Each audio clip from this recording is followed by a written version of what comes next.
আসসালামু আলাইকুম। শুরু করছি মে মাসের কারেন্ট অ্যাফেয়ার্স। মে মাসের কারেন্ট অ্যাফেয়ার্স থেকে গুরুত্বপূর্ণ অংশগুলো আমি এই ভিডিওতে আপনাদের সাথে আলোচনা করব। শুরুতেই চলে যাচ্ছি তথ্য প্রবাহে। এপ্রিল মাসে ঘটে যাওয়া গুরুত্বপূর্ণ ঘটনাগুলো এখানে আমরা দেখব। তো বাংলাদেশের সর্ববৃহৎ জাহাজ হচ্ছে ওমেরা লিবার্টি। বাংলাদেশের সর্ববৃহৎ জাহাজ হচ্ছে ওমেরা লিবার্টি এবং এটা যাত্রা শুরু করে 31শে মার্চ। 1 এপ্রিল চাঁদের অভিমুখে মানুষবাহী নভোযান আর্টেমিস 2 উৎক্ষেপণ করা হয়। চাঁদের অভিমুখে প্রায় 53 বছর পর একটি নভোযান গিয়েছে, সেটা নাম হচ্ছে আর্টেমিস 2। এটা উৎক্ষেপণ করা হয় এপ্রিলের 1 তারিখ। সাফ অনূর্ধ্ব 20 ফুটবলে চ্যাম্পিয়ন হয়েছে বাংলাদেশ। সাফ অনূর্ধ্ব 20 ফুটবলে বাংলাদেশ চ্যাম্পিয়ন হয়েছে। মিয়ানমারের জান্তা প্রধান মিন অং হাইং প্রেসিডেন্ট হিসেবে শপথ গ্রহণ করেছে। তার মানে মিয়ানমারের বর্তমান প্রেসিডেন্টের নাম হচ্ছে মিন অং হাই। প্রধানমন্ত্রী তারেক রহমান টাঙ্গাইলের শরীদ মারুফ স্টেডিয়ামে কৃষক কার্ড বিতরণ কর্মসূচি শুরু করেছে 14 এপ্রিল। এই তারিখটা গুরুত্বপূর্ণ। কৃষক কার্ড কবে শুরু হয়েছে? 14 এপ্রিল থেকে বিতরণ করা শুরু হয়েছে। কোথা থেকে? টাঙ্গাইল থেকে। টাঙ্গাইলে প্রথম কৃষক কার্ড বিতরণ কর্মসূচি সে উদ্বোধন করে এবং শরীদ মারুফ স্টেডিয়ামে। ব্রাহ্মণবাড়িয়ায় তিতাস গ্যাস ফিল্ডে দেশের প্রথম গভীর অনুসন্ধান কূপ খননের কাজ উদ্বোধন হয়েছে। গভীর অনুসন্ধান কূপ খননের কাজ উদ্বোধন হয়েছে কোথায়? ব্রাহ্মণবাড়িয়াতে। ব্রাহ্মণবাড়িয়াতে কোন গ্যাস ফিল্ডে? তিতাস গ্যাস ফিল্ডে। 20 এপ্রিল দেশের 13তম সিটি কর্পোরেশন হিসেবে বগুড়া যাত্রা শুরু করেছে। তো দেশের 13তম সিটি কর্পোরেশন হচ্ছে বগুড়া। বাংলাদেশের সিটি কর্পোরেশন আছে তাহলে বর্তমানে 13টি, সর্বশেষ সংযোজন বগুড়া এবং 20 এপ্রিল থেকে এটি যাত্রা শুরু করেছে। চলে যাচ্ছি পরের অংশটাতে। সাম্প্রতিক প্রশ্ন উত্তর থেকে বাংলাদেশ অংশে আলোচনা করার অংশগুলো যদি বলে দিই। শাহজালাল আন্তর্জাতিক বিমানবন্দরে আধুনিক এয়ার ট্রাফিক ম্যানেজমেন্ট সেন্টার চালু করা হয়েছে 20 এপ্রিল 2026। সেখানে আমাদেরকে জানতে হবে এয়ার ট্রাফিক ম্যানেজমেন্ট সিস্টেম কোন বিমানবন্দরে আছে? এটা শাহজালাল আন্তর্জাতিক বিমানবন্দরে আছে। প্রধানমন্ত্রী তারেক রহমান কৃষক কার্ড চালু করেছে 14 এপ্রিল 2026 সালে, যেটা আমরা দেখলাম টাঙ্গাইল থেকে সে উদ্বোধন করেছে।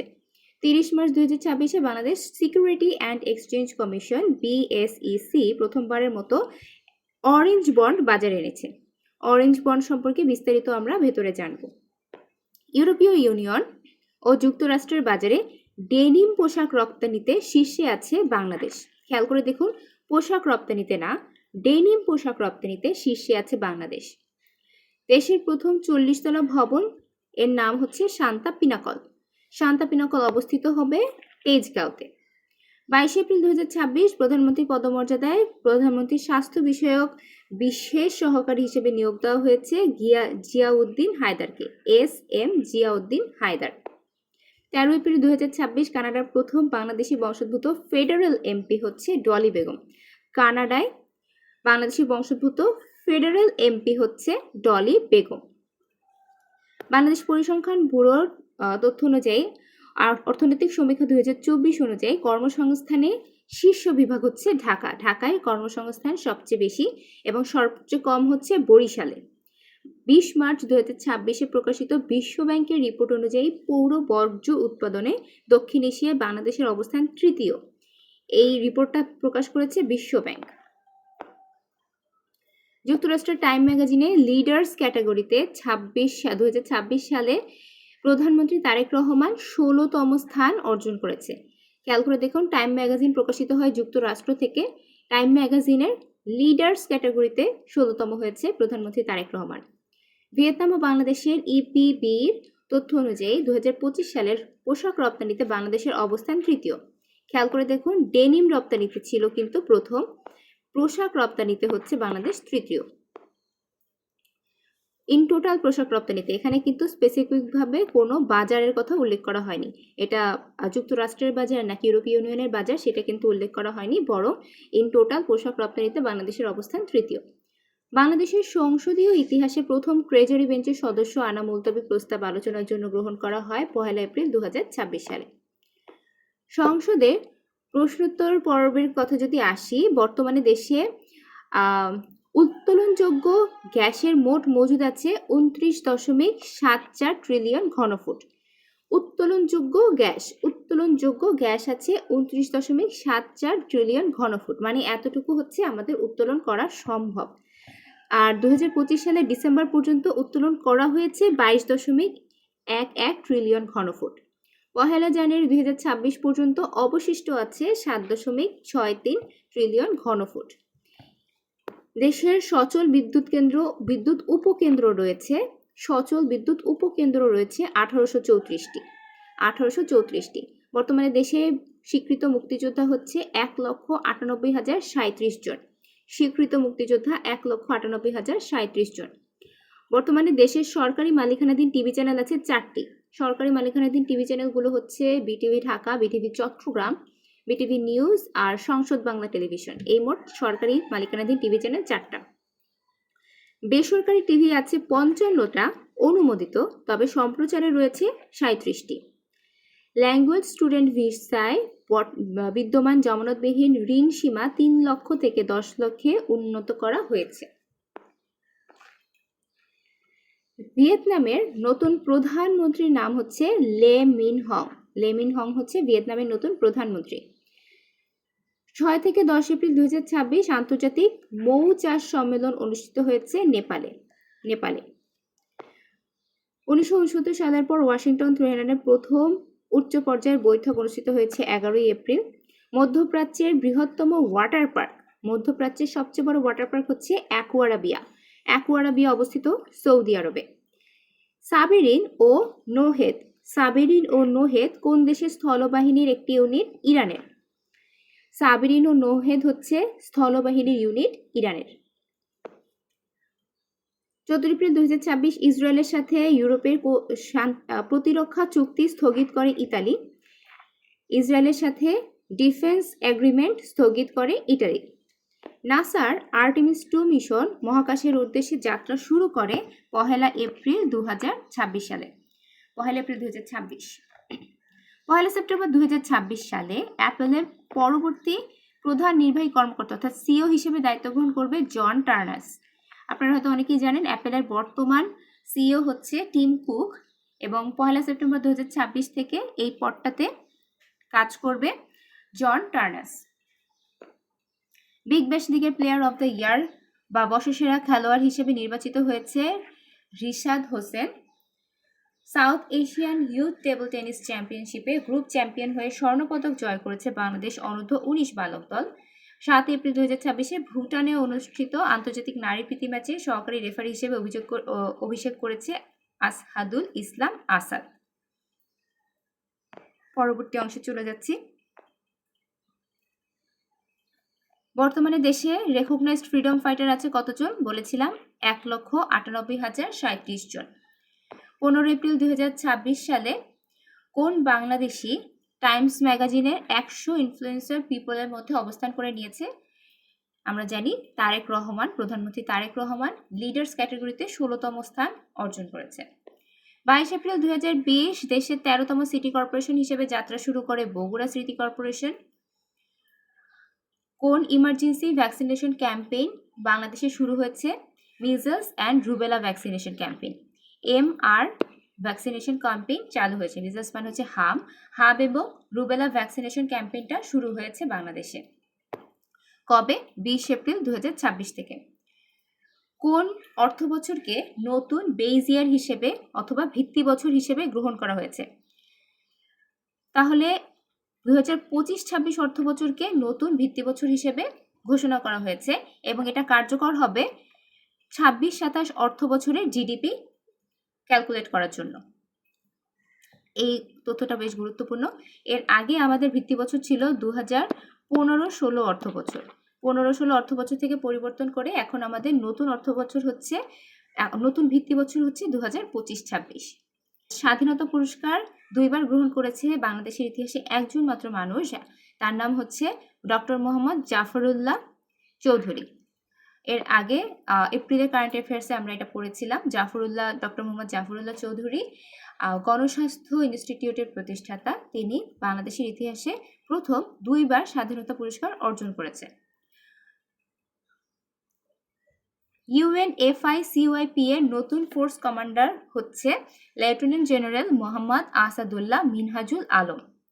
তিনি ইউএনের পিস কিপিং মিশনের নতুন নিউ ফোর্স কমান্ডার হিসেবে দায়িত্ব গ্রহণ করেছেন।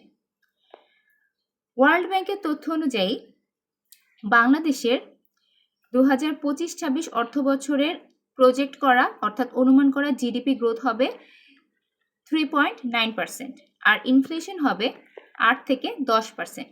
এই তথ্যটা ব্রিটেনের জন্য বেশ গুরুত্বপূর্ণ অথবা এমসিকিউর জন্য বেশ গুরুত্বপূর্ণ। বাংলাদেশে ইন্ডিয়ার নতুন হাই কমিশনার হিসেবে প্রপোজ করা হয়েছে দীনেশ ত্রিবেদীকে। তারেক রহমান ফার্মার কার্ড শুরু করে 14 এপ্রিল 2026, এই তথ্যটাও বেশ গুরুত্বপূর্ণ। 20 এপ্রিল 2026 কোথায় Bangladesh air traffic management centre ATMC উদ্বোধন করা হয়েছে? হযরত শাহজালাল আন্তর্জাতিক বিমানবন্দরে। ঢাকার কোন এরিয়াতে প্রথম 40 তলা বিল্ডিং উদ্বোধন হচ্ছে? আমরা এর আগে দেখেছি তেজগাঁওতে শান্তা পিনাকল নামে 40 তলা একটি বিল্ডিং উদ্বোধন করা হচ্ছে। পৃথিবীর প্রথম নন হোয়াইট অ্যাস্ট্রোনট হচ্ছে ভিক্টর জে গ্লোভার যে চাঁদে যাচ্ছে। এর আগে যতজন চাঁদে গিয়েছে তারা সবাই হোয়াইট পিপল ছিল। সো পৃথিবীর প্রথম নন হোয়াইট পিপল যে চাঁদে যাচ্ছে তার নাম হচ্ছে ভিক্টর জে গ্লোভার। সেপ্টেম্বরের 1 তারিখ টিম কুকের পরিবর্তে অ্যাপেলের নতুন সিইও হিসেবে জয়েন করবে জন টার্নাস। এটা আমরা আলোচনা করেছি। নাসা কবে এই আর্টেমিস 2 মিশনটা চালু করেছে? 1 এপ্রিল 2026-এ। এখানে একটা তথ্য আমাদেরকে জানতে হবে যে আর্টেমিস 2-তে 4 জন অ্যাস্ট্রোনট যাত্রা করেছে এবং তারা 10 দিনের জন্য এই মিশনটায় গিয়েছে এবং তার মানে তারা 1 তারিখ রওনা করলে তারা পৃথিবীতে ফেরত এসেছিল 10 এপ্রিল 2026-এ। 10 দিনের মিশন ছিল। 4 জন অ্যাস্ট্রোনট আর্টেমিস 2-তে মহাকাশে অথবা চাঁদে গিয়েছিল। ইরানের বর্তমানের ফরেন মিনিস্টার হচ্ছে আব্বাস আরগ্রেচি।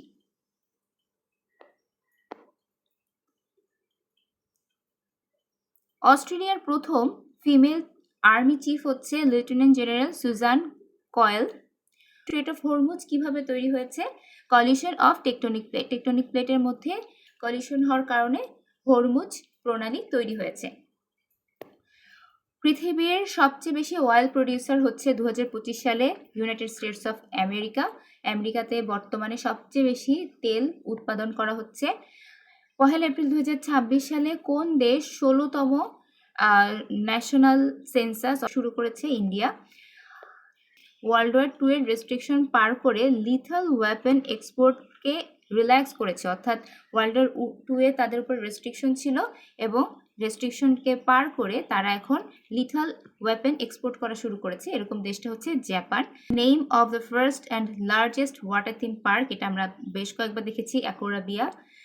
এপ্রিলের 14 তারিখ কোন ইউরোপিয়ান কান্ট্রি ইসরায়েলের সাথে তাদের ডিফেন্স অ্যাগ্রিমেন্ট সাসপেন্ড করেছে? এটাও আমরা দেখেছি ইটালি ইসরায়েলের সাথে তাদের ডিফেন্স অ্যাগ্রিমেন্টটাকে শিথিল করেছে।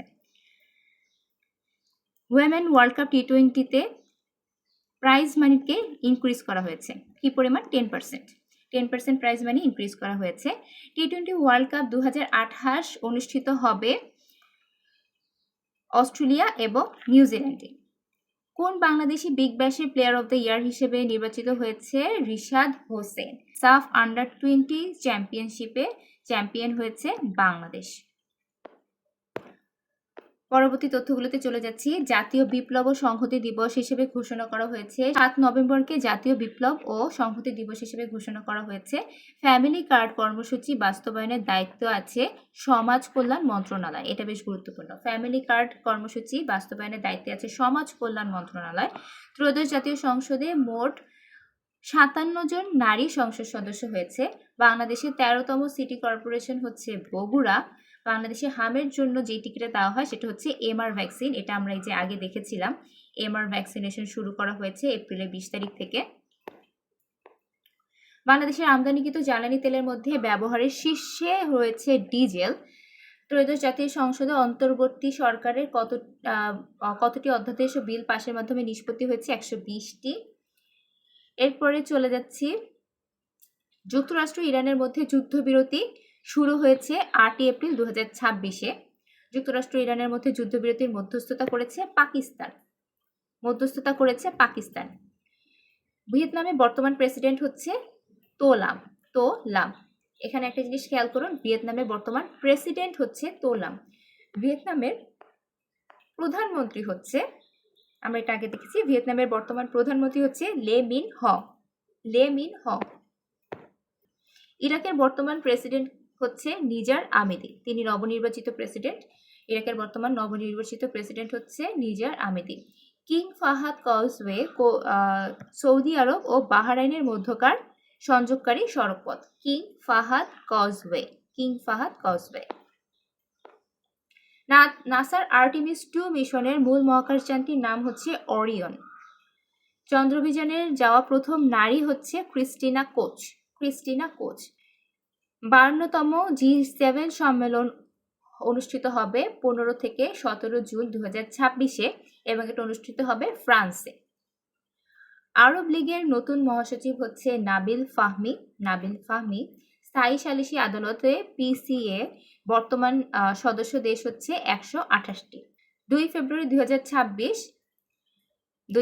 2026 PCA এর 127তম সদস্য হয় ইন্দোনেশিয়া এবং 4 এপ্রিল 2026 PCA এর 828তম সদস্যপদ লাভ করে বতসোয়ানা PCA এর 128তম সদস্য।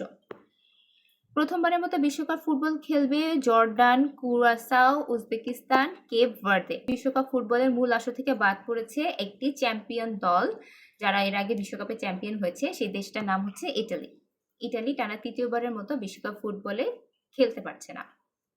2026 সালের সাফ অনূর্ধ্ব 20 চ্যাম্পিয়নশিপে চ্যাম্পিয়ন হয়েছে বাংলাদেশের ক্রিয়া কার্ড কর্মসূচি উদ্বোধন করা হয় 30 মার্চ 2026 সালে ক্রিয়া কার্ড কর্মসূচি উদ্বোধন করা হয় 30 মার্চ 2026। আর কৃষক কার্ড কবে চালু করা হয়? কৃষক কার্ড চালু করা হয়েছিল 14 এপ্রিল কৃষক কার্ড চালু করা হয়েছিল এবং আমাদের 30 মার্চ ক্রিয়া কার্ড চালু করা হয়েছিল। ফ্যামিলি কার্ড শুরু করা হয় 10 মার্চ হচ্ছে ফ্যামিলি কার্ড শুরু করা হয় এবং ফ্যামিলি কার্ডও আমাদের সমাজ কল্যাণ মন্ত্রণালয়ের নিয়ন্ত্রণে। 2026 সালে 20তম এশিয়ান গেমস অনুষ্ঠিত হবে জাপানে। হতে যাচ্ছে জাপানে। এরপরে চলে যাচ্ছি, মহাসচিব হিসেবে দায়িত্ব গ্রহণ করেছে নাবিল ফাহমি। তিনি মিশরের একজন কূটনীতিক। আরব লীগ সম্পর্কে যদি একটু বলি, আরব লীগে জন্মলগ্ন থেকে মিশর থেকে মহাসচিবকে নিয়োগ দেওয়া হয়। তবে একবার ব্যতিক্রম হয়েছিল 1979 সালে। তখন মিশর ইসরায়েলের সাথে শান্তি চুক্তি করার জন্য তখন তিউনিসিয়ার কূটনীতিক আল শাজলি আল কিলিবি এই পদে মানে মহাপরিচালক পদটিতে দায়িত্ব গ্রহণ করে। কিন্তু এরপর থেকে আরব লীগের প্রতিষ্ঠা লগ্ন থেকে একটি অলিখিত রীতি অনুযায়ী মিশর থেকেই সবসময় মহাসচিব পদে মনোনয়ন দেওয়া হয়। ইরাকের নতুন প্রেসিডেন্ট হিসেবে নির্বাচিত হয়েছে নিজার আমেদি ইরাকের নতুন প্রেসিডেন্ট এবং তিনি কুর্দি রাজনীতিবিদ। ইরাকের পার্লামেন্ট সম্পর্কেও একটু ধারণা আমাদেরকে নিয়ে রাখতে হবে।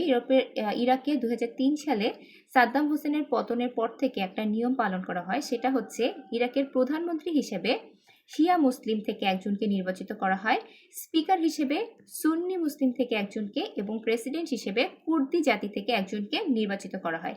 এই কাজটা করা হয় বেসিক্যালি তাদের মধ্যকার জাতিগত ভারসাম্য বজায় রাখার জন্য। আন্তর্জাতিকে চলে যাচ্ছি, ভিয়েতনামের বর্তমানে প্রেসিডেন্ট হিসেবে দায়িত্ব নিচ্ছে তো লাম এবং প্রধানমন্ত্রী হিসেবে লে মিন হং।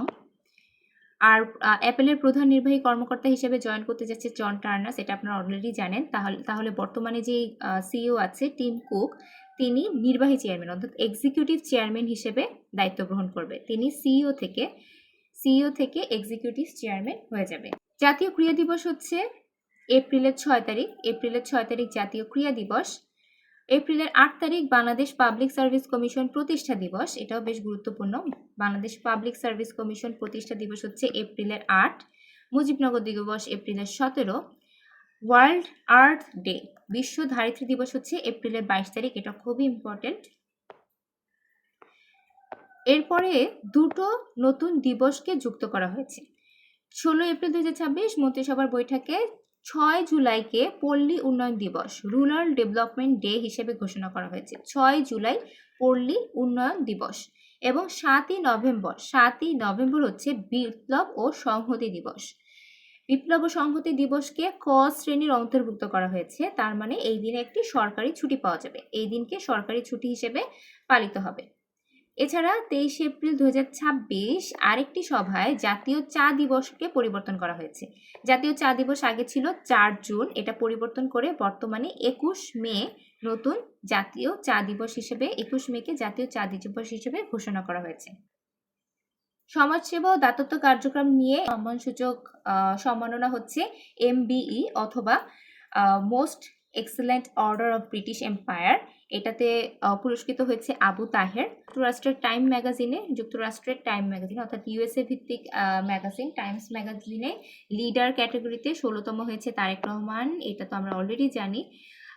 বিশ্বের শীর্ষ 10 অর্থনৈতিক দেশ, আন্তর্জাতিক মুদ্রা তহবিল অর্থাৎ IMF এর তথ্য মতে বিশ্বের শীর্ষ অর্থনৈতিক দেশ হচ্ছে যুক্তরাষ্ট্র, এরপরে আছে চায়না, 3 নম্বরে আছে জার্মানি। দেশ তৈরি পোশাক রপ্তানিতে ভিয়েতনাম জাতীয় পরিসংখ্যান দপ্তর ও বাংলাদেশের রপ্তানি উন্নয়ন ব্যুরো এই দুটোর তথ্য অনুযায়ী পৃথিবীতে সবচেয়ে বেশি পোশাক রপ্তানি করে। শীর্ষে আছে চায়না, এরপরে ভিয়েতনাম আছে দ্বিতীয় অবস্থানে, বাংলাদেশের অবস্থান তৃতীয়। 2025 সালে বাংলাদেশ বৈশ্বিক বাজারে কতটুকু পোশাক রপ্তানি করেছে? 38.82 বিলিয়ন। 38.82 বিলিয়ন মার্কিন ডলারের পোশাক বাংলাদেশ দেশের বাইরে রপ্তানি করেছে।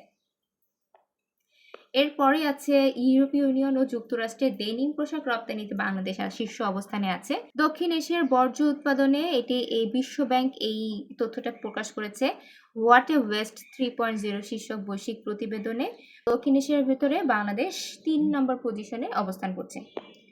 নতুন ভূ অর্থনৈতিক ক্যাটাগরি, এখানে যে জিনিসটা আমাদেরকে মনে রাখতে হবে, পাকিস্তান ও আফগানিস্তানকে ভৌগোলিকভাবে দক্ষিণ এশিয়ার অঞ্চল বলা হলেও বিশ্ব ব্যাংক এটাকে পরিবর্তন করেছে। বিশ্ব ব্যাংক এটা পরিবর্তন করে ভৌগোলিক পাকিস্তান ও আফগানিস্তানকে দক্ষিণ এশিয়ার অঞ্চল থেকে সরিয়ে মধ্যপ্রাচ্য ও উত্তর আফ্রিকা অঞ্চলের মধ্যে সংযুক্ত করেছে। Middle east and north Africa MENA এর অঞ্চলে সংযুক্ত করেছে বিশ্ব ব্যাংক।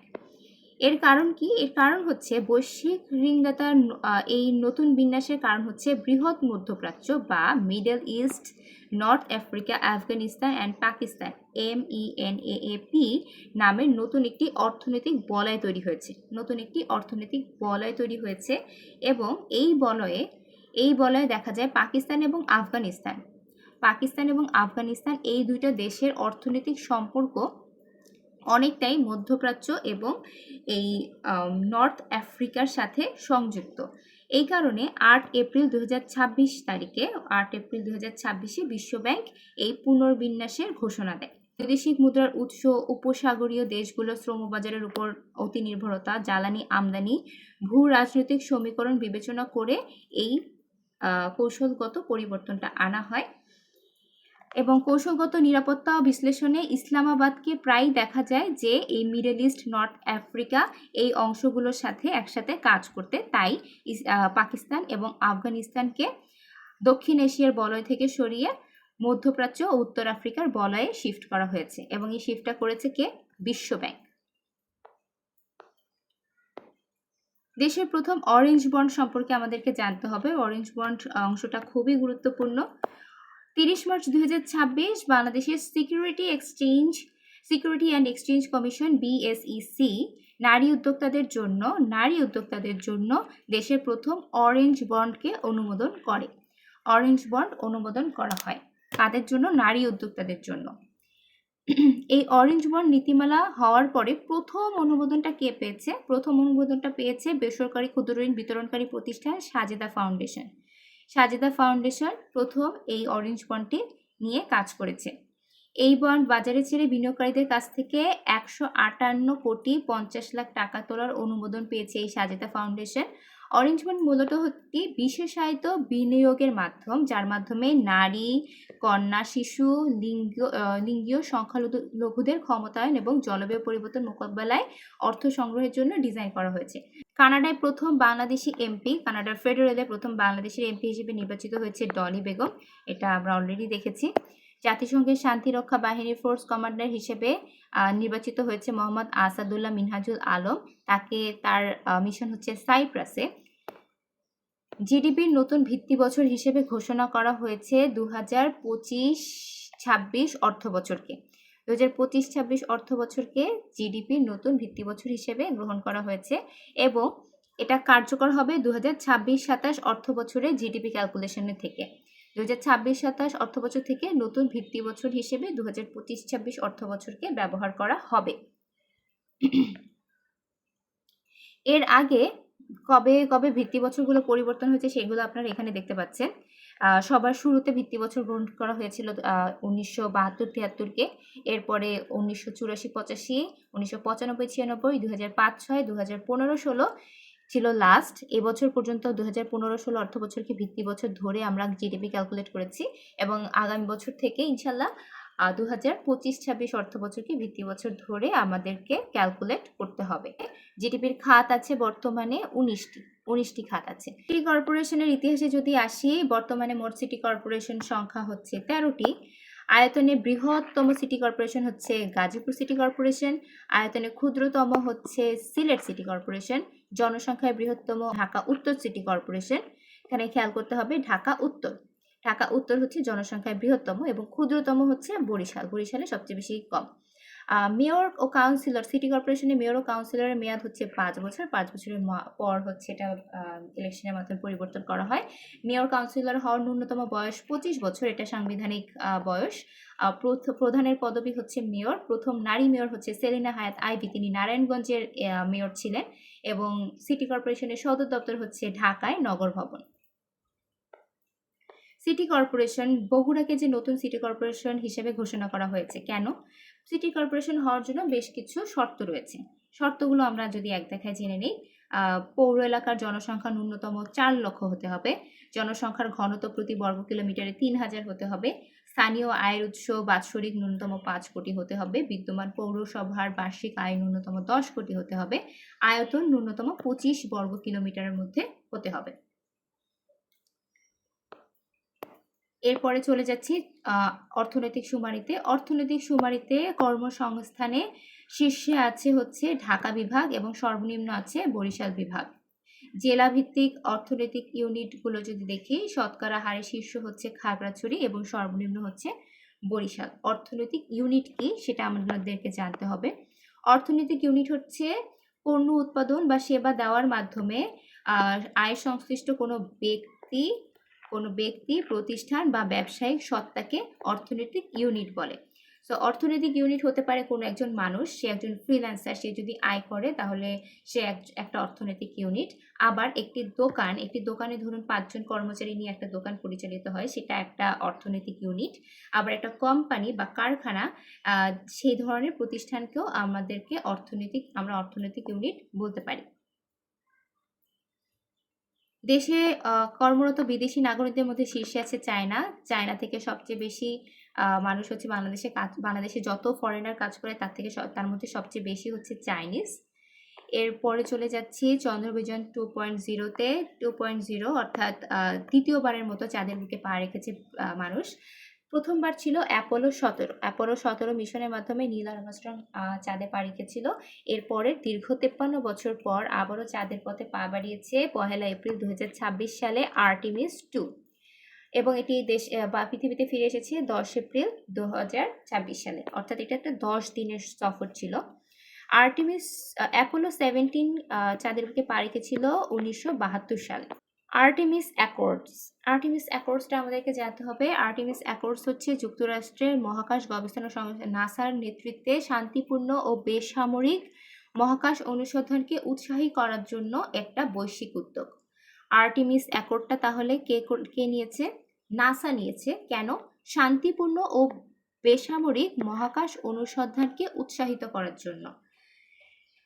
আর্টেমিস অ্যাকর্ডস প্রতিষ্ঠার লক্ষ্য হচ্ছে 13 অক্টোবর 2020 8টি দেশের জাতীয় মহাকাশ সংস্থার প্রতিনিধিরা এই চুক্তিটি স্বাক্ষর করে। 8টি দেশের জাতীয় মহাকাশ সংস্থা প্রতিনিধিরা 13 অক্টোবর 2020 সালে এই অ্যাকর্ডসে সাইন করে এবং বাংলাদেশ এই অ্যাকর্ডসে সাইন করে 8 এপ্রিল 2025 সালে। 8 এপ্রিল 2025 সালে। তাহলে 54তম দেশ হিসেবে বাংলাদেশ আর্টেমিস অ্যাকর্ডে সাইন করে। এটা আমাদেরকে জানতে হবে, এটা বেশ গুরুত্বপূর্ণ। বর্তমানে আর্টেমিস অ্যাকর্ডসে স্বাক্ষর করা দেশের সংখ্যা হচ্ছে 62টি। সো বাংলাদেশ স্বাক্ষর করে 8 এপ্রিল 2025 সালে এবং 54তম দেশ হিসেবে। আর্টেমিস 2 যে নভোচারীরা আছে তারা হচ্ছে রিড ওয়াইজম্যান, সে ছিল কমান্ডার। ভিক্টর গ্লোভার, তিনি ছিলেন পাইলট, এটা আমরা দেখেছি যে first non white astronaut. Christina Koch হচ্ছে প্রথম নারী নভোচারী। এবং ফাইনালি আছে জেরেমি হ্যানসেন। নেক্সটে চলে যাচ্ছি। এখানে পারস্য সাম্রাজ্যের ইতিহাস সম্পর্কে কিছু বলা আছে। ভারতের সিন্ধু নদীর তীর থেকে ইজিয়ান সাগর এবং ভারত মহাসাগর থেকে কাস্পিয়ান সাগর পর্যন্ত বিস্তৃত ছিল পারস্য সাম্রাজ্য। আর ইরান নামকরণটা এসছে 1935 সালে রেজা শাহ পাহ্লভীর সময় ইরান নামটি সরকারিভাবে গৃহীত হয়। পারস্যর যে প্রতিষ্ঠা ছিল সেই প্রতিষ্ঠার একদম শুরুতে, প্রতিষ্ঠা লগ্নে খ্রিস্টপূর্ব 559 খ্রিস্টাব্দে দ্বিতীয় সাইরাস তিনি পারস্য সাম্রাজ্য বেসিক্যালি প্রতিষ্ঠা করে। তার নাম হচ্ছে সাইরাস দি গ্রেট। তিনি বেশ পপুলার, তিনি হচ্ছে গিয়ে পারস্য সাম্রাজ্যের প্রতিষ্ঠাতা। সাইরাস দি গ্রেট অথবা সাইরাস দি এল্ডার নামে পরিচিত ছিল। এরপরে পারস্য সাম্রাজ্যের শেষ সম্রাট ছিল তৃতীয় দারিউস এবং সে হচ্ছে আলেকজান্ডার দি গ্রেটের কাছে পরাজিত হয়ে পারস্য সাম্রাজ্য হারান। এরপরে যদি চলে যাই, এরপরে সভ্যতার অবদান অর্থাৎ সাইরাস দি গ্রেটের সময় প্রথম মানবাধিকার সনদ রচনা করা হয়। এই জিনিসটা খুবই গুরুত্বপূর্ণ। সাইরাস দি গ্রেটের সময় প্রথম মানবাধিকার সনদ রচনা করা হয়, যা সাইরাস সিলিন্ডার নামে পরিচিত। অর্থাৎ পৃথিবীর প্রথম মানবাধিকার সনদ এসেছে কোত্থেকে? পারস্য সাম্রাজ্য থেকে। এই সনদটি হচ্ছে গিয়ে সিলিন্ডার আকৃতির মাটির পাত্রে কিউনিফর্ম লিপিতে লেখা হয়। কিউনিফর্ম হচ্ছে ব্যাবিলিয়নদের আবিষ্কৃত একটি লেখা ভাষা। এশিয়ার প্রথম স্বর্ণমুদ্রা ছিল দারিক।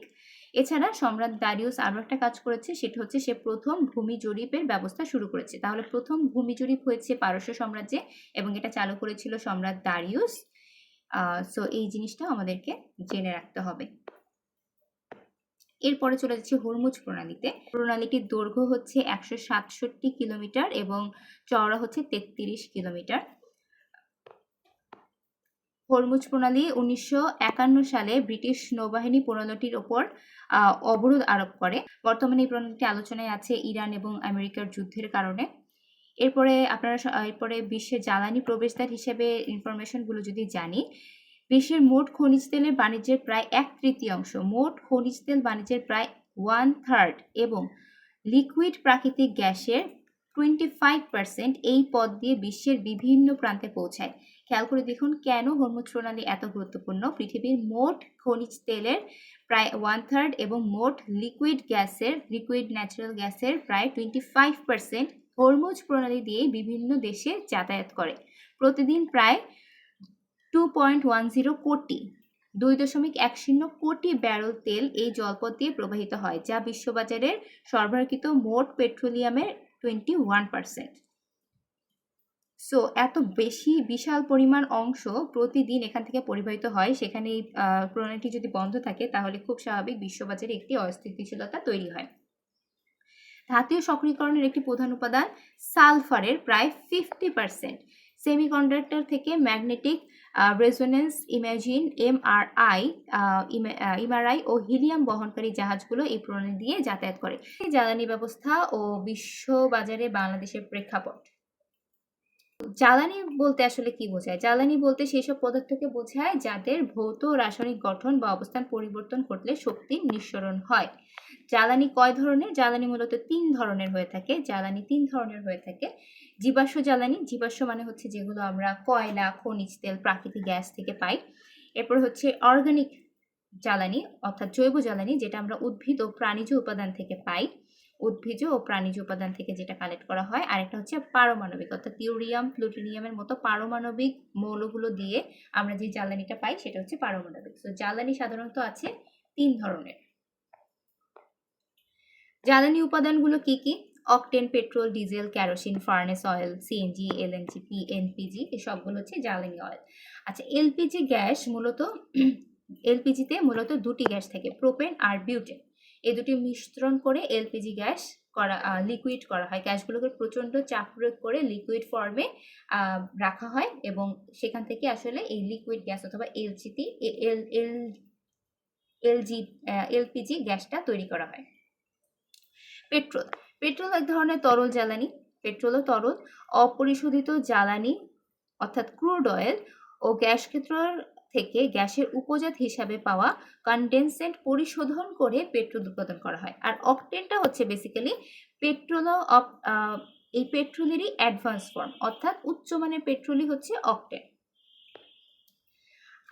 বাংলাদেশে সিঙ্গাপুর থেকে সবচেয়ে বেশি পরিশোধিত তেল আমদানি করা হয়।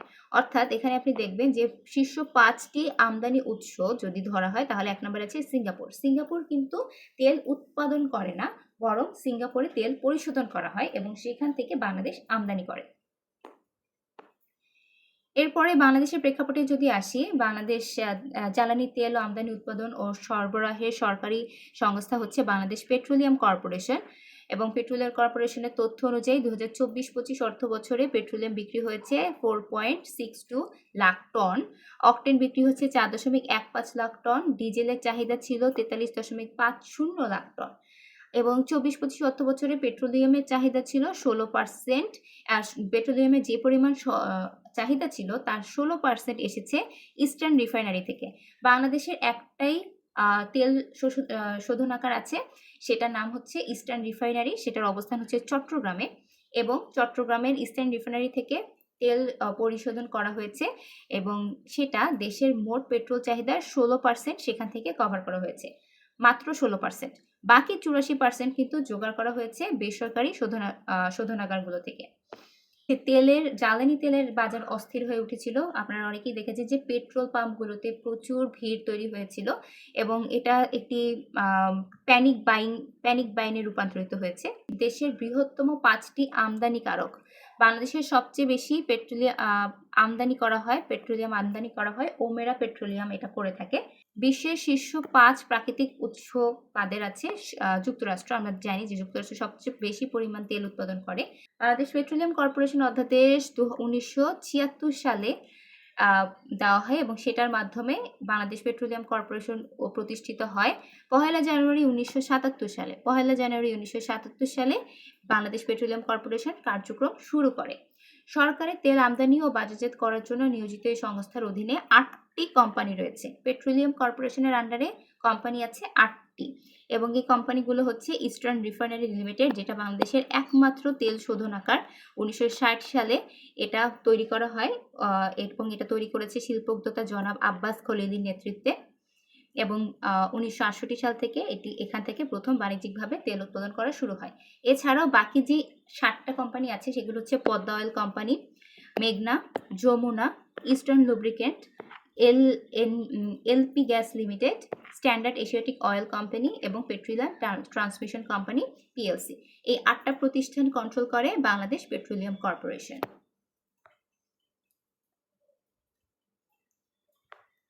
কেপলার হচ্ছে একটি আন্তর্জাতিক জ্বালানি বাজারের তথ্য বিশ্লেষণ ও গোয়েন্দা সংস্থা। এরা সমুদ্রপথে অপরিশোধিত তেল, এলএনজি এবং অন্যান্য পণ্য সরবরাহে রিয়েল টাইম পর্যবেক্ষণ করে। 2012 সালে ডক্টর অমৃতা সেন, ফ্রেডরিক ফস এবং রিচার্ড ব্রোঞ্জ দ্বারা প্রতিষ্ঠিত হয় এনার্জি অ্যাসপেক্টস, একটি জ্বালানি পরামর্শ প্রতিষ্ঠান। জ্বালানি কনসালটেন্সি প্রতিষ্ঠান হচ্ছে এনার্জি অ্যাসপেক্ট। পেট্রোলিয়াম রপ্তানিকারক দেশগুলোর আন্তঃসরকারি সংস্থা, যেটা বেসিক্যালি মিডল ইস্ট বেসড, সেটা হচ্ছে ওপেক এবং ওপেকের সাথে আরও কিছু দেশ যারা পেট্রোলিয়াম উৎপাদন করে, সেটি হচ্ছে ওপেক প্লাস। বর্তমানে ওপেকের সদস্য দেশ হচ্ছে 11টি। আগে 12টি ছিল, বর্তমানে 11টি, কারণ খুবই রিসেন্টলি সংযুক্ত আরব আমিরাত ওপেক এবং ওপেক প্লাস থেকে নিজেদেরকে সরিয়ে নিয়েছে। সো এটা সরিয়ে নেওয়ার কারণে বর্তমানে ওপেকের সদস্য হচ্ছে 11টি দেশ এবং ওপেক প্লাসের সদস্য হচ্ছে 22টি দেশ।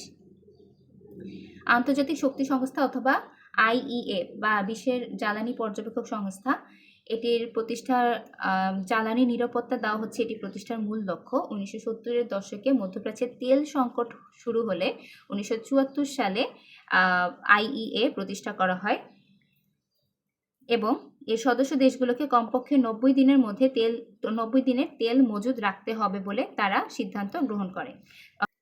অ্যাবাডান রিফাইনারি ইরানের সবচেয়ে পুরানো ও বৃহত্তম তেল শোধনাগার। সৌদি আরবের আরামকো এটা খুবই গুরুত্বপূর্ণ। এটি বিশ্বের বৃহত্তম তেল ও রাসায়নিক কোম্পানি। পৃথিবীর সবচেয়ে বড় তেল ও রাসায়নিক কোম্পানি হচ্ছে সৌদি আরবের আরামকো। এই কোম্পানির প্রধান কার্যালয় হচ্ছে সৌদি আরবে এবং আরামকো থেকে বাংলাদেশও প্রচুর পরিমাণ তেল আমদানি করে থাকে। কাতার এনার্জি হচ্ছে বিশ্বের বৃহত্তম এলএনজি উৎপাদনকারী প্রতিষ্ঠান। এলএনজি উৎপাদনের শীর্ষে আছে কাতার এনার্জি। জামনগর তেল শোধনাগার হচ্ছে বিশ্বের বৃহত্তম তেল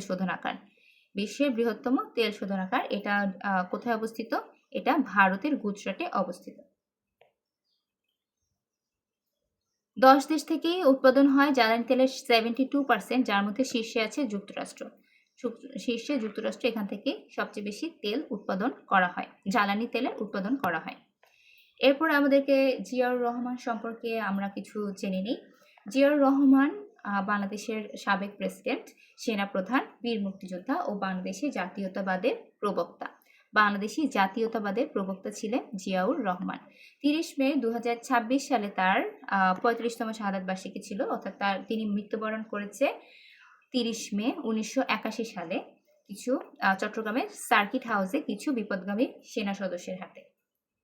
সাবেক রাষ্ট্রপতি জিয়াউর রহমানের পৈতৃক নিবাস শৈশব কাটে হচ্ছে বগুড়া এবং কলকাতায়। এরপরে তিনি 1953 সালে করাচিতে ডিজে কলেজে তিনি ভর্তি হন।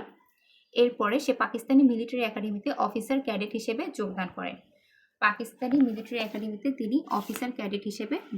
করেন।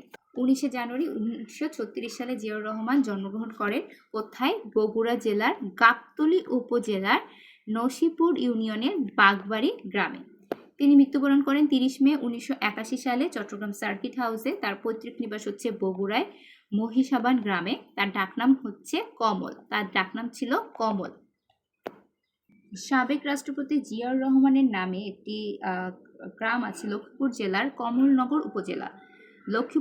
কমলনগর উপজেলা। সাবেক রাষ্ট্রপতি জিয়াউর রহমানের সাথে তার ডাকনামের সাথে মিল রেখে নামকরণ করা হয়েছে। তার মাতার নাম ছিল জাহানারা খাতুন রানী, পিতা ছিলেন মনসুর রহমান। তার মাতা করাচি বেতার কেন্দ্রের নজরুল সঙ্গীতের শিল্পী ছিলেন। তার দাম্পত্য সঙ্গী ছিলেন বেগম খালেদা জিয়া, তিনি বাংলাদেশের প্রথম নারী প্রধানমন্ত্রী। 1960 সালে তারা বিবাহ বন্ধনে আবদ্ধ হন। তাদের সন্তান 2 জন, একজন হচ্ছে বর্তমান প্রধানমন্ত্রী তারেক রহমান, তার ডাকনাম হচ্ছে পিনু, এবং আরেকজন সন্তান হচ্ছে আরাফাত রহমান, তার ডাকনাম ছিল কোকো। বাংলাদেশের সেনাবাহিনীর প্রধান হিসেবে তিনি দায়িত্ব গ্রহণ করেন 25 আগস্ট 1975 সালে এবং 28 এপ্রিল 1978 সাল পর্যন্ত তিনি বাংলাদেশ সেনাবাহিনীর সেনাপ্রধান হিসেবে ছিলেন। বাংলাদেশের রাষ্ট্রপতি হিসেবে তিনি দায়িত্ব গ্রহণ করেন 21 এপ্রিল 1977 এবং সে 30 এপ্রিল 1981 সাল, অর্থাৎ তার মৃত্যু দিন পর্যন্ত বাংলাদেশের রাষ্ট্রপতি হিসেবে দায়িত্ব পালন করে গেছেন। সেনাবাহিনীতে যোগদান করার ইতিহাস সম্পর্কে যদি বলি, 1953 সালে তিনি পশ্চিম পাকিস্তানের কাকুল স্থির পাকিস্তান মিলিটারি একাডেমিতে অফিসার ক্যাডেট হিসেবে যোগদান করেন। এরপরে 25 আগস্ট 1975 সালে বাংলাদেশ সেনাবাহিনীর প্রধান হিসেবে তিনি নিযুক্ত হন। স্বাধীনতার ঘোষণার কথা যদি বলি, 25 মার্চ 1971 সালে পাকিস্তান সেনাবাহিনীর পূর্ব পাকিস্তানের নিরস্ত্র মানুষের উপর আক্রমণ করলে পাকিস্তান সেনাবাহিনীর বিরুদ্ধে বিদ্রোহ ঘোষণা শুরু হয় এবং 26 মার্চ 1971 সালে মেজর জিয়াউর রহমান চট্টগ্রামের কালুঘাট বেতার বন্দর থেকে বাংলাদেশের স্বাধীনতার ঘোষণা করে। এরপর 27 মার্চ তিনি বঙ্গবন্ধু শেখ মুজিবুর রহমানের পক্ষে আবার স্বাধীনতার ঘোষণা দেন। সেক্টর কমান্ডার হিসেবে তিনি বাংলাদেশের যুদ্ধকে মোট 11টি সেক্টরে যখন ভাগ করা হয়, চট্টগ্রাম ও পার্বত্য চট্টগ্রাম থেকে ফেনী পর্যন্ত যে সেক্টরটা ছিল সেটা ছিল সেক্টর 1 এবং সেই সেক্টর 1 এর সেক্টর কমান্ডার হিসেবে নিযুক্ত ছিলেন জিয়াউর রহমান। তিনি আরেকটি পপুলার ফোর্সের অন্তর্ভুক্ত ছিলেন, সেটা হচ্ছে জেড ফোর্স। 7ই জুলাই 1971 মুক্তিযুদ্ধের সময় 7ই জুলাই 1971 ইস্ট বেঙ্গল রেজিমেন্টের প্রথম, তৃতীয় এবং অষ্টম ব্যাটালিয়নের সমন্বয়ে বাংলাদেশ সেনাবাহিনীর প্রথম ব্রিগেড গঠন করা হয়। বাংলাদেশ সেনাবাহিনীর প্রথম ব্রিগেডটা গঠন করা হয়। জিয়াউর রহমানের অধীনে গঠিত এই ব্রিগেডের নাম ছিল জেড ফোর্স। জেড ফোর্স এটি ছিল ইস্ট বেঙ্গল রেজিমেন্টের প্রথম, তৃতীয় এবং অষ্টম ব্যাটালিয়নের সমন্বয়ে জেড ফোর্স তৈরি করা হয় এবং তিনি ছিলেন এই জেড ফোর্সের অধিনায়ক।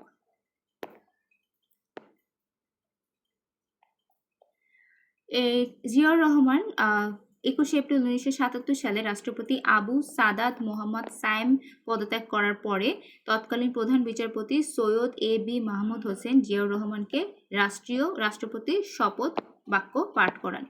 23 এপ্রিল 1977 সালে সাংবিধানিক আদেশ বলে সংবিধান প্রস্তাবনার শুরুতে বিসমিল্লাহির রহমানির রহিম, ধর্মনিরপেক্ষতার পরিবর্তে সর্বশক্তিমান আল্লাহর উপর আস্থা বিশ্বাস ও বাঙালি জাতীয়তাবাদের পরিবর্তে বাংলাদেশি জাতীয়তাবাদের সংযোজন করেন রাষ্ট্রপতি জিয়াউর রহমান। 30 মে 1977 সালে জিয়াউর রহমানের উপরে জনমতের আস্থা আছে কিনা সেই বিষয়ে একটি গণভোট অনুষ্ঠিত হয় এবং সেটাই হচ্ছে বাংলাদেশের ইতিহাসের প্রথম গণভোট। বাংলাদেশের ইতিহাসের প্রথম গণভোটটি 30 মে 1977 সালে অনুষ্ঠিত হয় এবং 3 জুন 1978 সালে অনুষ্ঠিত সরাসরি ভোটে তিনি ছিলেন প্রথম নির্বাচিত প্রেসিডেন্ট। এরপরে যদি যাই, 1 সেপ্টেম্বর 1978 সালে বহুদলীয় গণতন্ত্রে বিশ্বাসী জিয়াউর রহমান ঢাকার রমনা বটমূলের খোলা চত্বরে বাংলাদেশ জাতীয়তাবাদী দল অর্থাৎ বিএনপি প্রতিষ্ঠা করেন। বিএনপি নামের নতুন রাজনৈতিক দলটি তিনি 1 সেপ্টেম্বর 1978 সালে প্রতিষ্ঠা করেন। 30 মে 1981 সালে তিনি মৃত্যুবরণ করেন চট্টগ্রাম সার্কিট হাউসে। তাকে কিছু বিপদগামী সেনাবাহিনীর হাতে তিনি নিহত হন। তার উন্নয়নমূলক কাজের যদি আসি, 8ই মার্চ 1976 সালে ইউনিফর্মধারী নারী পুলিশের যাত্রা শুরু হয়। 8ই এপ্রিল 1976 সালে সরকারি চাকরিতে মহিলাদের জন্য কোটা পদ্ধতি চালু করা হয়। 26শে মে 1976 সালে জাতীয় ক্রীড়া পুরস্কার প্রবর্তন করা হয় এবং 22শে সেপ্টেম্বর 1976 সালে বাংলাদেশ শিশু একাডেমি প্রতিষ্ঠিত হয়। 1 নভেম্বর 1976 সালে কৃষি উৎপাদন বৃদ্ধির লক্ষ্যে যশোরের শার্শা উপজেলায় বেতনা নদী পুনর্খনন কাজ উদ্বোধন করে দেশের প্রথম খাল খনন কর্মসূচি সূচনা করা হয়। অর্থাৎ দেশের খাল খনন কর্মসূচি সূচনা করা হয় যশোরের শার্শা উপজেলার উলাসী এলাকার বেতনা নদী পুনর্খননের মাধ্যমে। 1 নভেম্বর 1976। রাষ্ট্রপতি মোহাম্মদ জিয়াউর রহমানের উপাধি ছিল বীর উত্তম। তিনি একজন বীর উত্তম ছিলেন। তিনি এছাড়াও আরো অনেকগুলো সম্মাননায় ভূষিত হয়েছেন, যেমন অর্ডার অফ দ্য নাইল মিশরের সর্বোচ্চ রাষ্ট্রীয় সম্মাননা, অর্ডার অফ যুগোস্লাভিয়াতে তিনি সর্বোচ্চ রাষ্ট্রীয় সম্মাননা পান, হিরো অফ দ্য রিপাবলিক এটা উত্তর কোরিয়া দিয়ে থাকে। স্বাধীনতা পুরস্কার পান তিনি 2003 সালে। জিয়াউর রহমান স্বাধীনতা পুরস্কার পান 2003 সালে এবং সার্ক পুরস্কার পান 2004 সালে। 1976 সালে তিনি প্রথম খাল খনন কর্মসূচি শুরু করে। এরপরে সেটা দেশব্যাপী শুরু করে 1979 সালে। 30 মে 1980 সালে গ্রামের সামাজিক অর্থনৈতিক অবস্থার উন্নয়নের জন্য সাভারের জিরাবো গ্রামে সর্বপ্রথম গ্রাম সরকার উদ্বোধন করেন। সার্ক প্রতিষ্ঠায় তার বেশ গুরুত্বপূর্ণ ভূমিকা আছে। সার্ক প্রতিষ্ঠার উদ্যোক্তা হিসেবে তিনি পরিচিত। জনগণের সরাসরি ভোটে নির্বাচিত প্রথম রাষ্ট্রপতিও বলা হয় রাষ্ট্রপতি জিয়াউর রহমানকে। বাংলাদেশের বহুদলীয় গণতন্ত্রের প্রতিষ্ঠাতা ছিলেন তিনি। বাংলাদেশ জাতীয়তাবাদী দল অর্থাৎ বিএনপির প্রতিষ্ঠাতা তিনি। বাংলাদেশের সর্বকনিষ্ঠ রাষ্ট্রপতি ছিলেন তিনি। 21শে পদক পান তিনি, 21শে পদক 1976 সালে এবং স্বাধীনতা পুরস্কার 1977 সালের প্রবর্তক ছিলেন তিনি। 2004 সালে তিনি বিবিসি বাংলার শ্রোতা জরিপের সর্বশ্রেষ্ঠ 20 বাঙালির তালিকায় 19 নম্বরে ছিলেন 2004 সালে। এরপরে চলে যাচ্ছি ক্রিয়াকার সম্পর্কিত জিনিসগুলো আমাদেরকে জানতে হবে। 30 মার্চ 2026 সালে প্রধানমন্ত্রী তারেক রহমান ক্রিয়া কার্ড ও ভাতা প্রদান করে। সরকারি দীর্ঘমেয়াদী পরিকল্পনা অনুযায়ী মোট 500 জন ক্রীড়াবিদ এই ভাতার আওতায় আসবে। ESPN ক্রিকইনফো বর্ষসেরা 2025-এর খেলোয়াড়দের কথা যদি দেখি, পুরুষ টেস্টে ব্যাটিংয়ে সর্বশেষে রয়েছে এইডেন মাকরাম। তিনি দক্ষিণ আফ্রিকার খেলোয়াড় এবং বোলিংয়ের শীর্ষে রয়েছে মিচেল স্টার্ক, অস্ট্রেলিয়ার খেলোয়াড় মিচেল স্টার্ক। ওয়ানডেতে শীর্ষে আছে ইব্রাহিম জাদরান, আফগানিস্তানের একজন ব্যাটার, এবং বোলিং আছে বরুণ চক্রবর্তী, ইন্ডিয়ার বরুণ চক্রবর্তী। টি-20 শীর্ষে আছে ফিল্ড সল্ট এবং বোলিংয়ের শীর্ষে আছে প্রদীপ যাবত। বর্ষসেরা অধিনায়ক হিসেবে যার নামটা এসছে তিনি হচ্ছেন টেম্বা বাভুমা, তিনি দক্ষিণ আফ্রিকার খেলোয়াড়। নারী বিশ্বকাপ ফুটবল 2027 এটা আয়োজন করা হবে। স্বাগতিক দেশ হচ্ছে ব্রাজিল এবং এটা হচ্ছে নারী বিশ্বকাপ ফুটবলের 10ম আসর। এটা অনুষ্ঠিত হবে 24 জুন থেকে 25 জুলাই 2027 সালে। অংশগ্রহণ করবে 32টি দল। নারী টি-20 বিশ্বকাপ 2026 সালে এটা অনুষ্ঠিত হবে 12 জুন থেকে 5 জুলাই 2026-এ ইংল্যান্ড ও ওয়েলসে নারী টি-20 বিশ্বকাপ 2026 অনুষ্ঠিত হতে যাচ্ছে। এটি হচ্ছে নারী টি-20 বিশ্বকাপের 10ম আসর। এএফসি নারী এশিয়ান কাপের আয়োজন স্বাগতিক দেশ হচ্ছে অস্ট্রেলিয়া। এরপরে মুস্তাফিজুর রহমান সম্পর্কে আমাদেরকে একটু জানতে হবে। আন্তর্জাতিক টি-20-তে মুস্তাফিজুর রহমানের উইকেট আছে 158টি, যা বাংলাদেশের হয়ে সর্বোচ্চ। সব ধরনের বোলিং মিলিয়ে মুস্তাফিজুর রহমানের মোট উইকেট সংখ্যা হচ্ছে 416, যেটা হচ্ছে 8ম সর্বোচ্চ, এবং শীর্ষে আছে আফগান লেগ স্পিনার রশিদ খান, তার উইকেট সংখ্যা হচ্ছে 703। প্রথম বাংলাদেশি হিসেবে ইংল্যান্ডের 100 বলের ফ্র্যাঞ্চাইজি টুর্নামেন্টে দ্য 100 দল পায় বাংলাদেশের পেসার মুস্তাফিজুর রহমান। এরপরে চলে যাচ্ছি বিশ্বকাপ ফুটবলে। বিশ্বকাপ ফুটবলের আসর শুরু হতে যাচ্ছে। এটি হচ্ছে বিশ্বকাপ ফুটবলের 23তম আসর। স্বাগতিক দেশ হচ্ছে যুক্তরাষ্ট্র, মেক্সিকো এবং কানাডা। 11 জুন থেকে 19 জুলাই পর্যন্ত বিশ্বকাপ ফুটবল ফিফা ওয়ার্ল্ড কাপ 2026 অনুষ্ঠিত হতে যাচ্ছে। এবারে বিশ্বকাপে প্রথমবারের মতো অংশগ্রহণ করতে যাচ্ছে 48টি দল। মোট 16টি ভেন্যুতে 16টি শহরে এবারে ফিফা ওয়ার্ল্ড কাপটি অনুষ্ঠিত হবে। ম্যাচ সংখ্যা হচ্ছে 104টি। ফিফার বর্তমান থিম সং হচ্ছে লাইটার, কণ্ঠশিল্পী হচ্ছে জেলি রোল এবং কারিন লিওন। মাস্কটের নাম হচ্ছে ম্যাপেল, জায়ু এবং ক্লাচ। বলের নাম হচ্ছে ট্রিয়ন্ডা।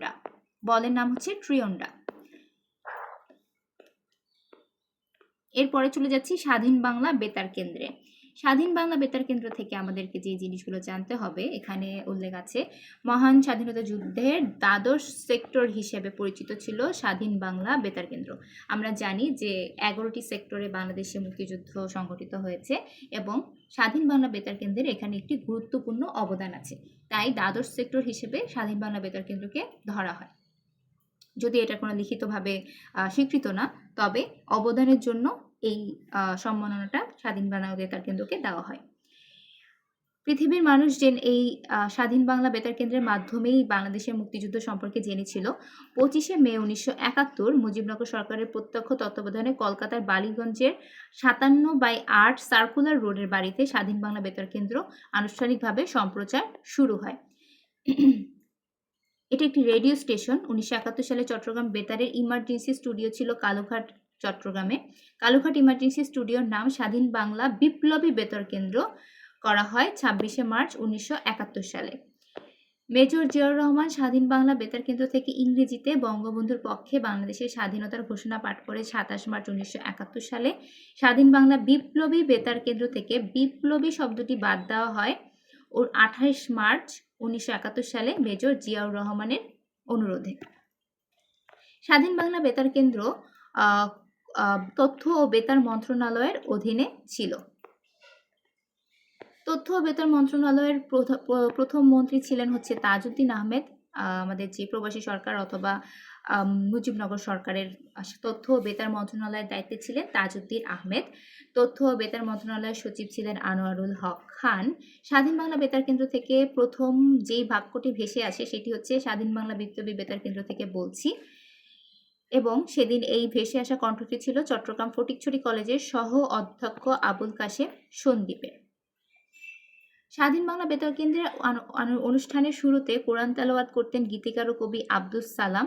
পাকিস্তান সেনাবাহিনীর বিমান হামলায় বেতার কেন্দ্রটির কার্যক্রম বন্ধ হয়ে যায় 30 মার্চ 1971 সালে। গণপ্রজাতন্ত্রী বাংলাদেশ সরকারের প্রত্যক্ষ তত্ত্বাবধানে স্বাধীন বাংলা বেতার কেন্দ্রের আনুষ্ঠানিক সম্প্রচার শুরু হয় 25 মে 1971 সালে, এবং এটা আপনারা আগেই দেখেছেন 25 মে 1971 সালে এটি মুজিবনগর সরকারের প্রত্যক্ষ তত্ত্বাবধানে কলকাতার বালিগঞ্জের 57/8 সার্কুলার রোডে এটির কার্যক্রম শুরু হয়। জনপ্রিয় অনুষ্ঠানের মধ্যে ছিল স্বাধীন বাংলা বেতার কেন্দ্রের অত্যন্ত জনপ্রিয় দুটি অনুষ্ঠান ছিল চরমপত্র এবং জল্লাদের দরবার। এখানে জল্লাদের দরবারের ইয়াহিয়া খানকে ব্যঙ্গভাবে উপস্থাপন করা হয়েছিল, এবং ইয়াহিয়া খানের এই ব্যঙ্গাত্মক সিরিজে তাকে কেল্লা ফতে খান চরিত্রে চিত্রায়িত করা হয়, এবং এই ভূমিকায় অভিনয় করেছিলেন রাজু আহমেদ। চরমপত্র সিরিজটি ঢাকায় উপভাষায় স্ক্রিপ্ট তৈরি করেছিল এম.আর. আক্তার মুকুল। বঙ্গবন্ধু 60 মার্চের ভাষণ স্বাধীন বাংলা বেতার কেন্দ্র থেকে বজ্রকণ্ঠ নামে প্রকাশিত হয়েছিল। চরমপত্র সিরিজটি পরিকল্পনা করেন জাতীয় পরিষদের সদস্য আব্দুল মান্নান। চরমপত্র সিরিজটি উপভাষায় ঢাকাই উপভাষায় স্ক্রিপ্ট তৈরি করে আক্তার মুকুল। স্বাধীন বাংলা বেতার কেন্দ্র থেকে পুঁথি পাঠ করতেন মোহাম্মদ শাহ বাঙালি। জয় বাংলা বাংলার জয় গানটি ছিল বাংলাদেশ মুক্তিযুদ্ধের রণসঙ্গীত হিসেবে বিবেচনা করা হয়। এই গানটিকে স্বাধীন বাংলা বেতার কেন্দ্রের সূচনা এবং সমাপ্তি সূচক সঙ্গীত হচ্ছে জয় বাংলা বাংলার জয় গানটি। দেশাত্মবোধক ও জাগরণমূলক গান জয় বাংলা বাংলা জয়ের গীতিকার ছিলেন গাজী মাজহারুল আনোয়ার। তিনি এই গানটি রচনা করেন 1970 সালের মার্চ মাসে, এবং এই গানের সুরকার ছিলেন আনোয়ার পারভেজ।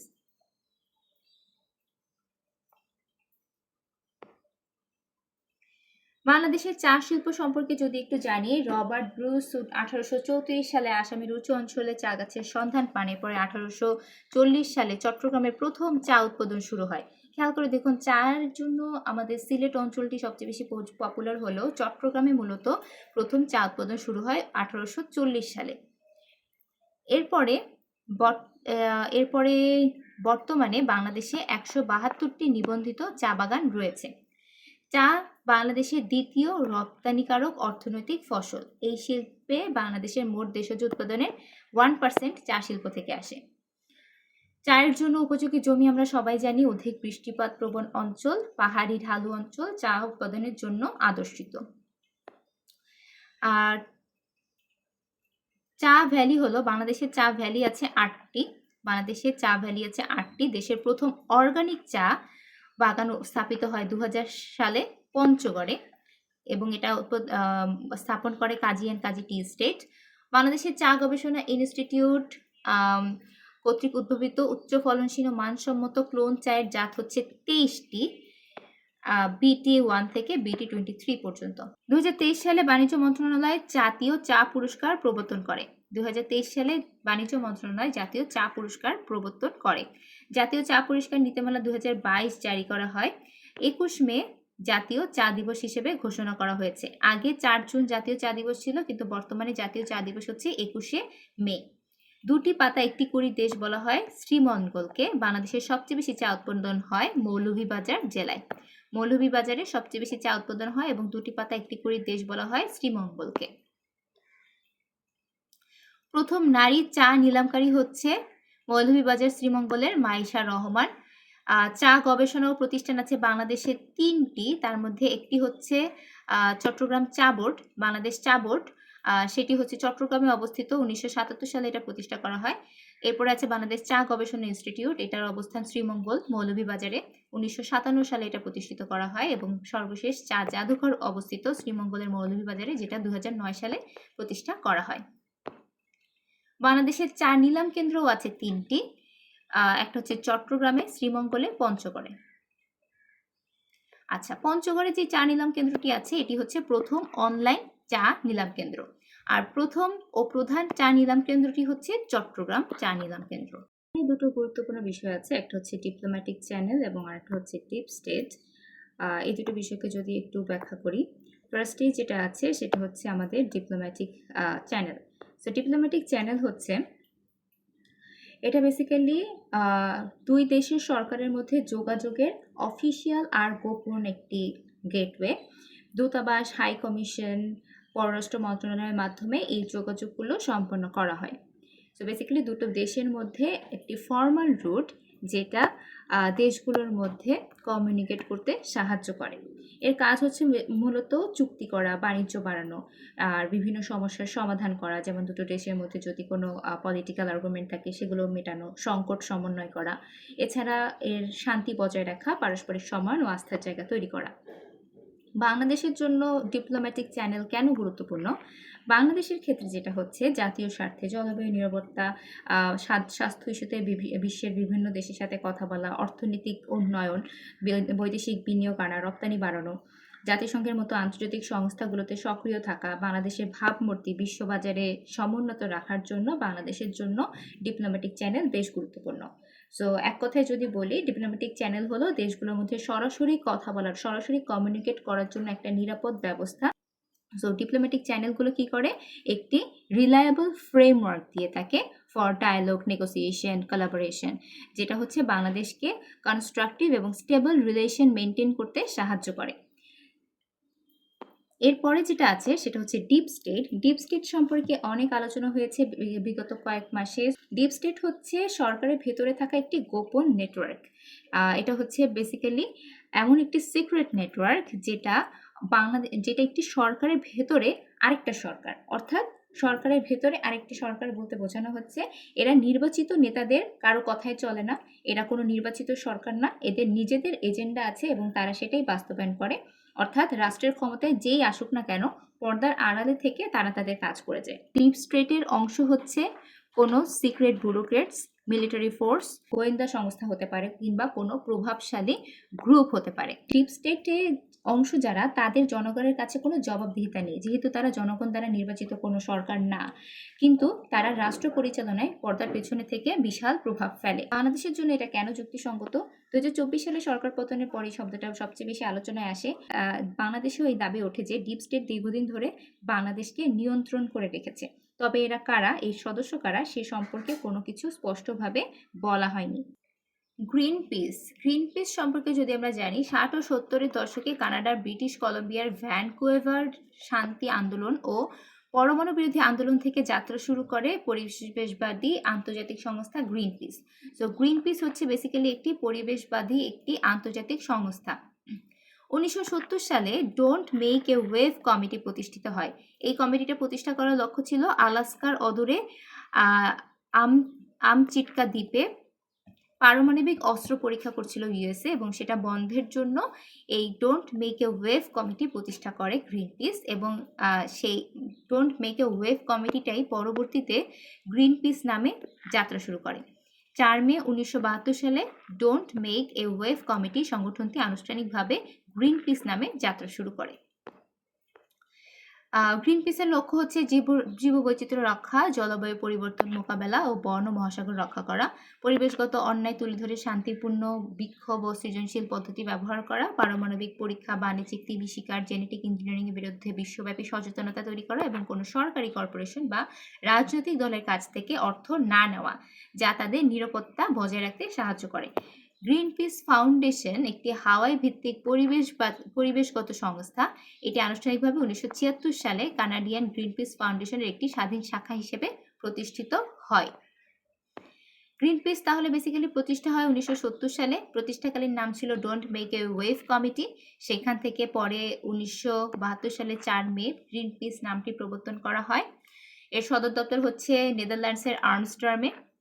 পরিচালনা পরিষদের নাম হচ্ছে স্টেচিং গ্রিন পিস কাউন্সিল। এর আঞ্চলিক কেন্দ্র আছে 25টি। গ্রিন পিসের আঞ্চলিক কেন্দ্র আছে 25টি। গ্রিন পিস সরাসরি কাজ করে 55-টিরও বেশি দেশে। গ্রিন পিসের যাত্রা শুরু হয় একটি পুরাতন মাছ ধরার নৌকা দিয়ে। বর্তমানে গ্রিন পিসের জাহাজ আছে মোট 4টি, যেটি বিশ্বব্যাপী বিভিন্ন পরিবেশবাদী কাজে তারা ব্যবহার করে থাকে। জাহাজগুলো হচ্ছে Rainbow Warrior, Arctic Sunrise, Witness এবং ওশেনিয়া। এবং এরই মাধ্যমে শেষ হচ্ছে মে মাসের কারেন্ট অ্যাফেয়ার্স থেকে পাওয়া আমাদের গুরুত্বপূর্ণ অংশগুলো নিয়ে আলোচনা। সবাই ভালো থাকবেন। আসসালামু আলাইকুম।